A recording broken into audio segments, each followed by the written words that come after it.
it's quite short, and I will try to explain it a little bit in detail.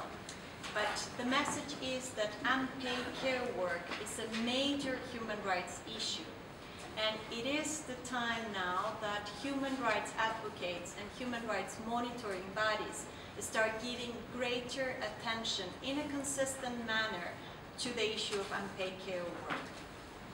The heavy and unequal care responsibilities are major barriers for gender equality and for women's equal enjoyment of human rights that condense many women to poverty.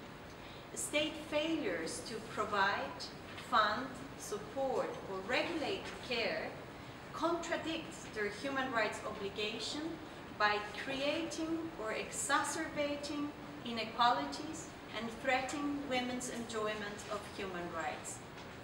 State policies should position care as a social and collective responsibility, in particular by improving women's access to public services, care services, and infrastructure. Despite the importance of care or unpaid care work, it remains largely invisible and undervalued by society as well as by policymakers. This is extremely problematic. Care contributes to well-being, social development, and economic growth, but also it has an enormous impact on the enjoyment of human rights of caregivers, but also of care receivers.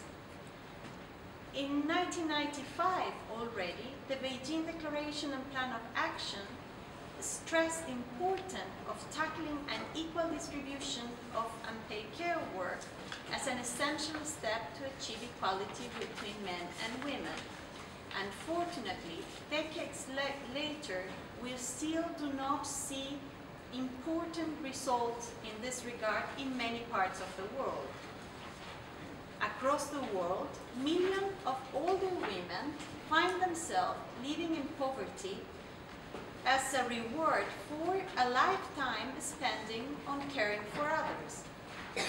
Unpaid care provision by women and girls is still treated as an infinitive, cost-free resource that fills the gap when public services are not available or accessible. I am presenting a report to the UN General Assembly in October in which I'm calling for a fundamental shift in this status quo against unpaid care work, and to treat unequal distribution of unpaid care work as a major human rights issue. You might ask yourself why I'm presenting this as a state responsibility. Well, state actions or omission define who has access to quality care and who bears the cost of its provision. Let me give you an example. Where public services are inadequate or inaccessible, which often happen in informal settlements and rural areas, women have to take on more unpaid care work in order to caring for the sick, the elderly, children, persons with disabilities, or able bodies.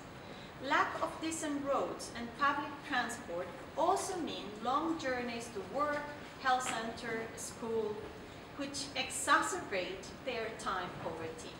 In contrast, where states proactively improve the quality and accessibility of public services in poor areas, the time and potential of women living in poverty is freed for employment, education, and participation in social, cultural, and political life. This leads to greater equality and greater empowerment.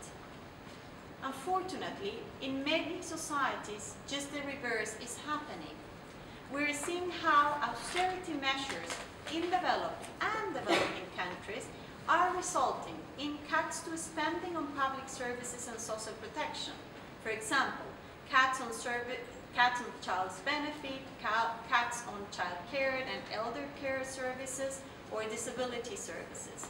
These policies simply intensify the workload of poor households, and the burden usually falls on women. In countries with HIV/AIDS, affected by the HIV/AIDS pandemic, rather than providing more extensive state-funded health care and palliative care in a hospital or the communities, governments are relying on home-based care, again, usually undertaken by women living in poverty at a great cost to their income earning and their enjoyment of rights sometimes. Such policies assume that unpaid care provision by women is limitless, cost-free resource. It is not. Women living in poverty pay a price. Therefore, I'm calling in the report to a state to recognize, reduce, and redistribute unpaid care work. This must be a central plank of the struggle for gender equality. The state have an important role to play in all these channels. Redistribution should not only be free from women to men, although this is important and the state must encourage and facilitate it, but also from household to state. This can be done by improving public services, particularly healthcare, childcare, education, water and energy provision, with a focus on the poorest and most disadvantaged areas. Without concerted effort by states to recognize, reduce, and redistribute unpaid care, women living in poverty will be obstructed in enjoying their human rights fully and equally, and the intergenerational feminicide transmission of poverty will continue. Thank you very much.